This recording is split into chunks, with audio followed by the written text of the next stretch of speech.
Good morning, everyone, and welcome back to the Learn to Find God in the Busy Seasons of Your Life seminar, where we are learning from Christian experts all over the world, internationally, about how to really tender our hearts and find God in those busy opportunities in our life, those busy places where it feels like we're so busy, we're scrambling and we've lost God.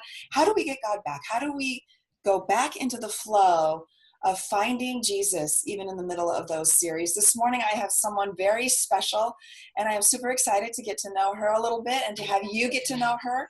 Her name is Alexandra Kuykendall, and she is a trusted voice for Christian women all over the world. Her website is called Loving My Actual Life instead of someone else's life, Loving Your Life. She speaks around the world on parenting, faith, identity. She's the co-host of Open Door Sisterhood podcast, and she's authored a bunch of books. She has 4 girls, and she has a husband, obviously, and lives in Denver, Colorado. That's where her hub of her ministry. You can tell she is a very busy lady, so I'm excited to get to hear her, and I'm excited for you guys to get to hear how she finds God in the middle of writing and speaking and 4 little girls and a husband and just a life. So tell us, Alex, what's your daily rhythm for finding God in the middle of those seasons where you're just swamped? Well, it does kind of depend on the season of the year. So because I have 4 kids at home who I send off to school during the school year, days when we have school are very different than days when we don't. So we are recording this right as I'm coming off of our winter vacation. Yes. And I am back at having about 6 hours a day by myself, except with the dog. We hope the dog will bark during this. So during break time, it's just constant. So I think it kind of, a lot of us have these dual lives sometimes if we have kids, and it might be a kid season, but it might be another kind of season. Like you have work that tends to peak at a certain time of year, or your husband does, or, it's just all kinds of different factors that play into the seasons of our lives. So when I am able to be on a little bit of a routine, which tends to be when my kids are in school, I really try to focus in on doing the things that I need to do by myself during my alone time, if that makes sense. It kind of sounds like it's stating the obvious, but there are a lot of things that I do that I can do with my kids around, and it's fine, like unloading the dishwasher as an example, because I work from home. So I'm always doing things that are house related and work related. And so I can unload the dishwasher while I'm talking to my kids while they're eating breakfast. I can even do my workout with my younger kids around me, and they feel like I'm close to them and I'm part of their routine. But the things that require my mental attention and where I really need quiet, those are the things I try to make a priority when I'm home by myself as a work from home person. Which takes discipline, and you use the word focus, and takes focus and discipline. And I'm not very disciplined, and I'm not very focused. So knowing that about myself helps me kind of prioritize things. And, I am pretty high on the introvert end of the spectrum, as is my husband, which is interesting when you have 4 girls, because girls tend to be talkers, and we really don't have a ton of quiet when our kids are home, like for the summer, for Christmas break. So we both relish the quiet hours when the house is a little bit quiet. So as far as kind of my spiritual filling up, I definitely try to take advantage of quiet time. But then I also try to find God in just the ordinary, everyday parts of my life. So let's take washing dishes, for example.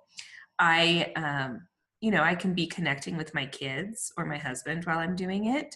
I can also be listening to a podcast, which for me, that gets my mind stimulated and can connect me to God in different ways. I can be listening to worship music while I'm doing the dishes, or I simply can be praying as I wash.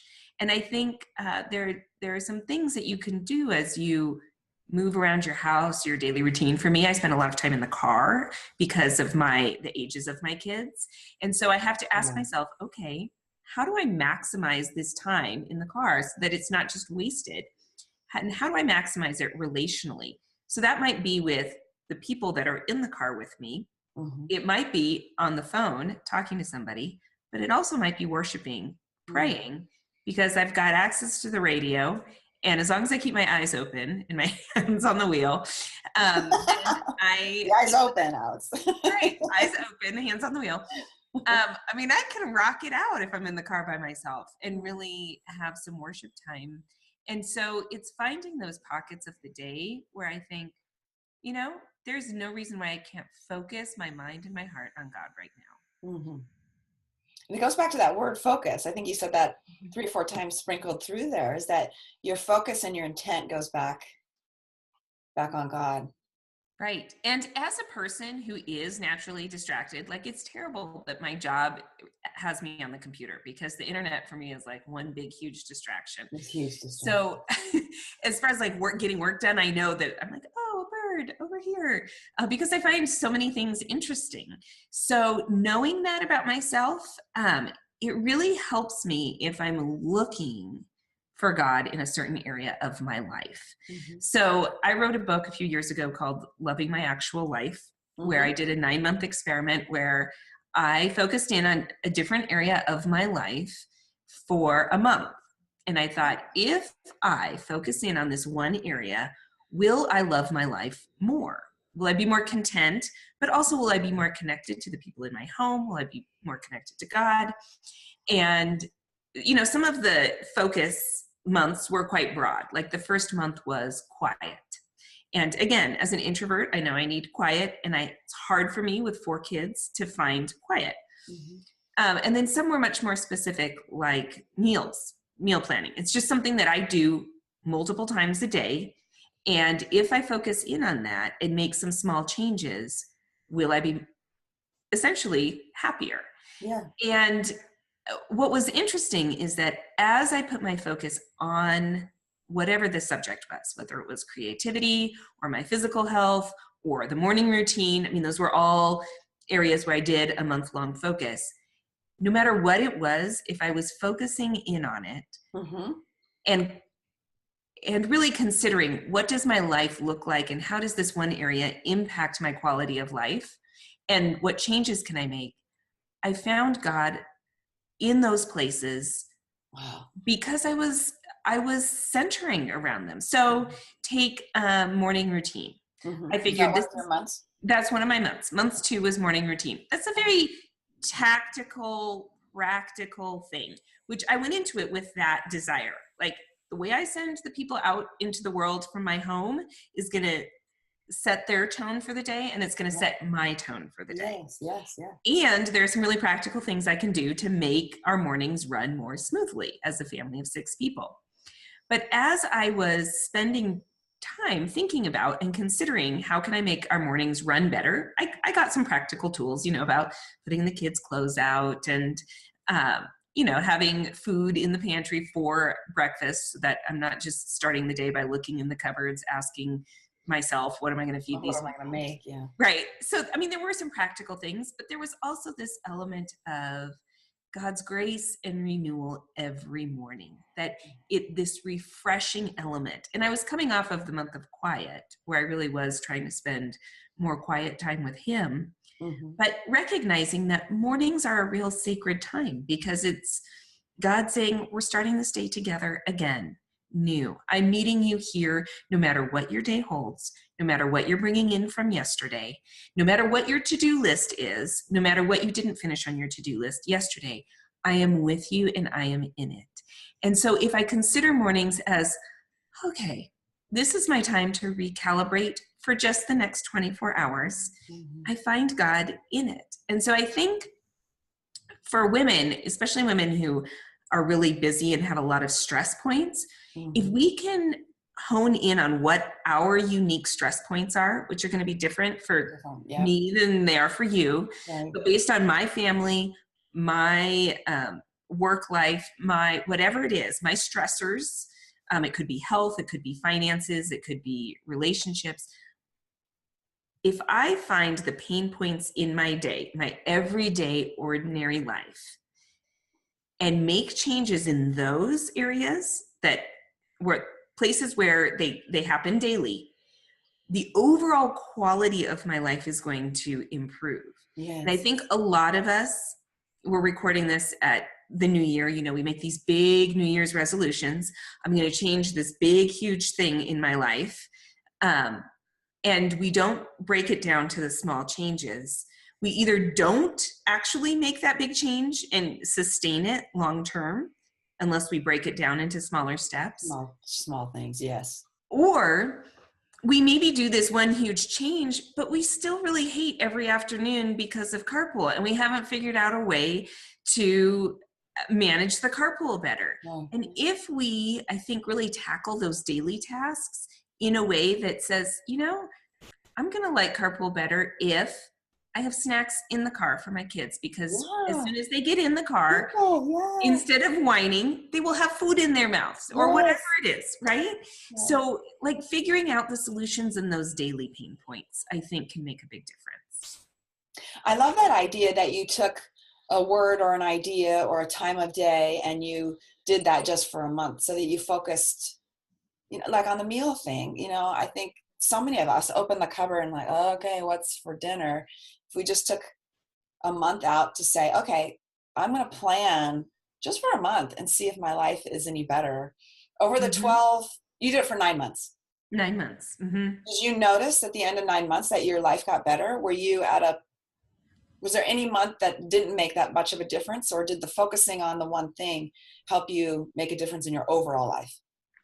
It did really help me. And, there were some months where I felt like this is a harder area for me. Naturally, I tried to pick months that if someone wanted to duplicate the experiment, these are some common pain points in a woman's life, especially a busy woman's life. Mm-hmm. So for some of those, they weren't that challenging for me. And for others, like I went in knowing home organization is like my least natural place of strength as far as the 9 categories went.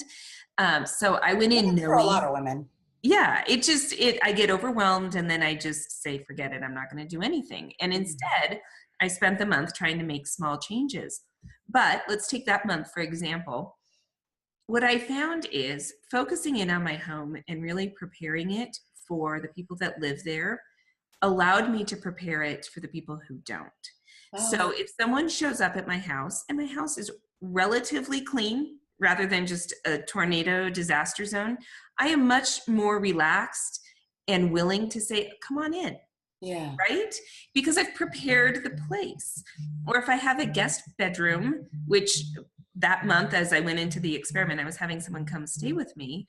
If I have a guest bedroom that acts as the hold all for the junk in the house that I don't know what to do with. So it's like the wrapping paper room and the storage unit essentially for our home. I call that my Martha Stewart room. Yes. Well, if I prepare it as if there is somebody coming and I have it prepared that way, then I am much more able to have people come spontaneously. And because I live in Denver, people often get stuck at our airport. Oh, yeah.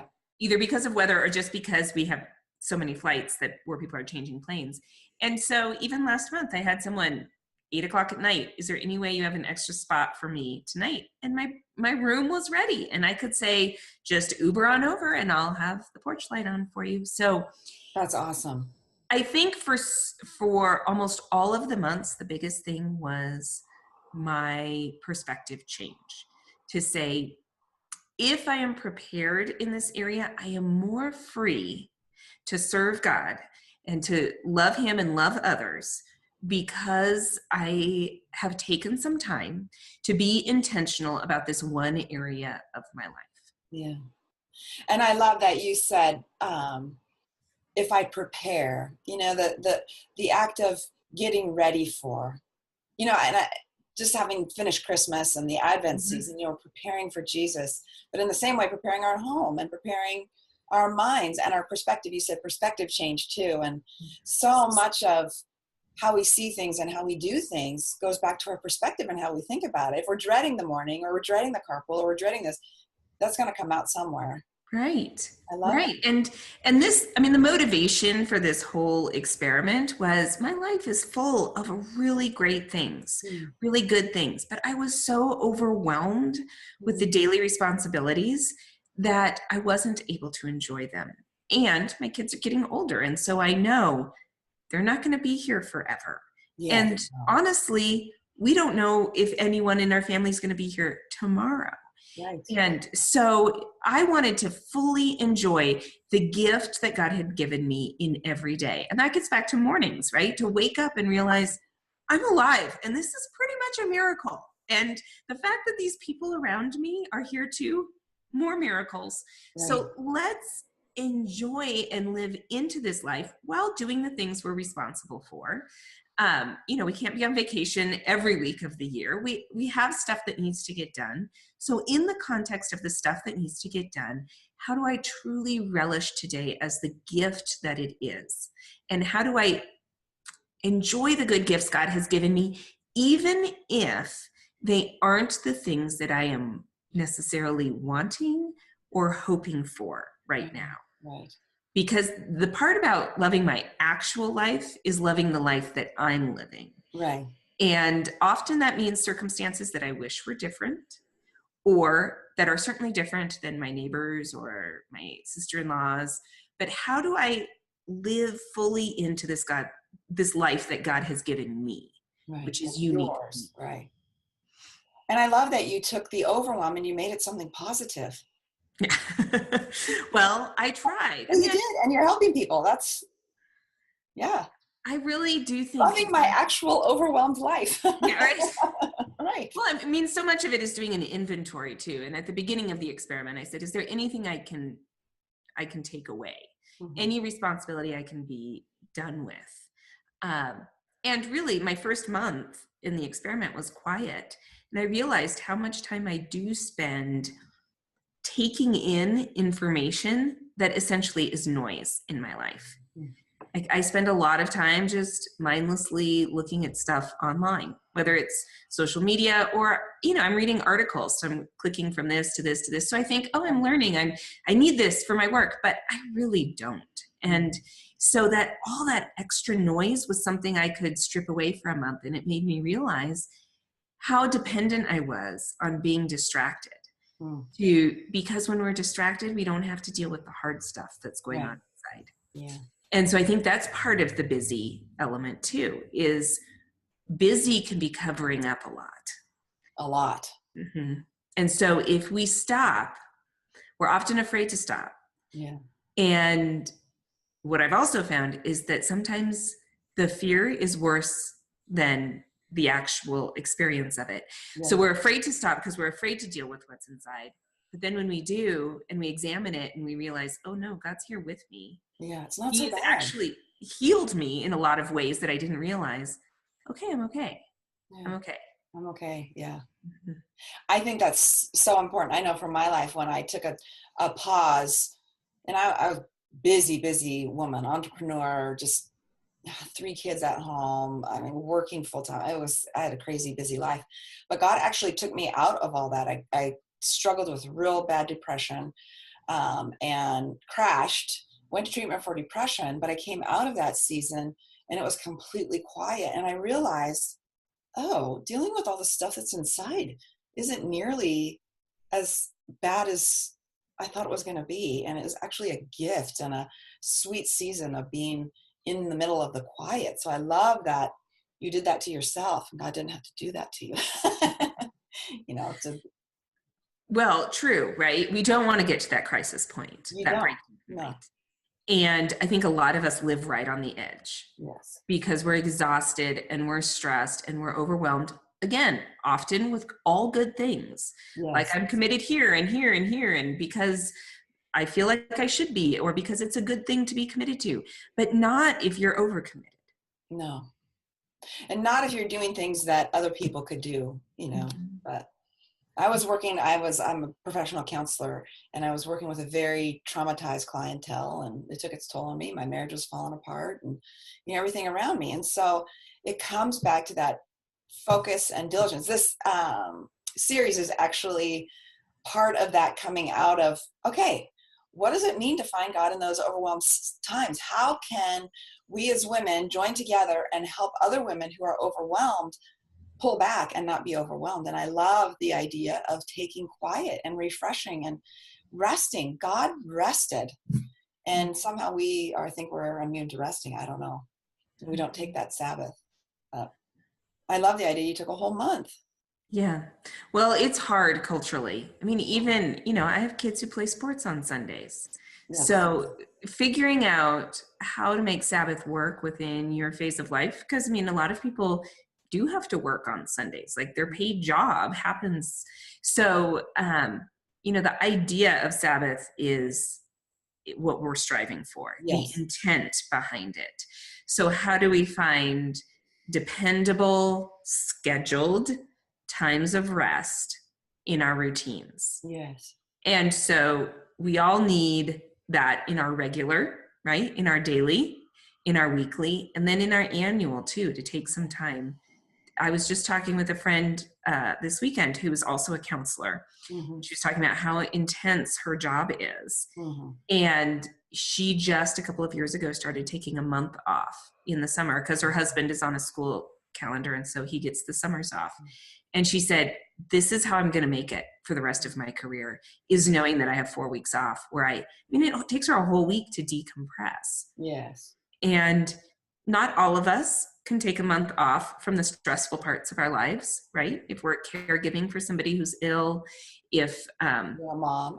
Yeah, if you're a mom, if you're ill yourself, financially, there are some stresses you just can't necessarily escape from, but you need to find a place where you can rest, because you can't hear God if you're surrounding yourself with the busy and the noise all the time. Yeah. And you need that quiet.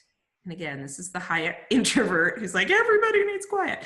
But I really do think that there's something in us that needs quiet. Jesus retreated so that he could have some quiet. I love that you focused on it for a month. Mm-hmm. So in those busy, overwhelming seasons, Alex, what do you do when, you've got overwhelm coming at you? How do you retreat, even if it's just mentally for a moment? What do you do to keep yourself fresh in the middle of the overwhelming times? Mm-hmm. Well, I'd say schedule-wise, you mentioned something about don't do things that other people can do. Yeah. And so, for example, I'm starting to write another book right now. So I know the next 4 months, my main focus, other than my kids and getting them to soccer and basketball, is writing. Mm-hmm. And so everything else, I'm saying, call me in June. Yeah. Because that's just, my work tends to be in those ebbs and flows that way. Mm-hmm. So I can be intentional about getting that on the front end. Now, that doesn't mean I don't have moments where I'm like, I'm completely overwhelmed right now. But you planned for it though. See, and I think that's important for our viewers to hear, is that she's got 4 months. She knows it's coming up. So she's planning for it. You're planning for that 4 months. I think that's important.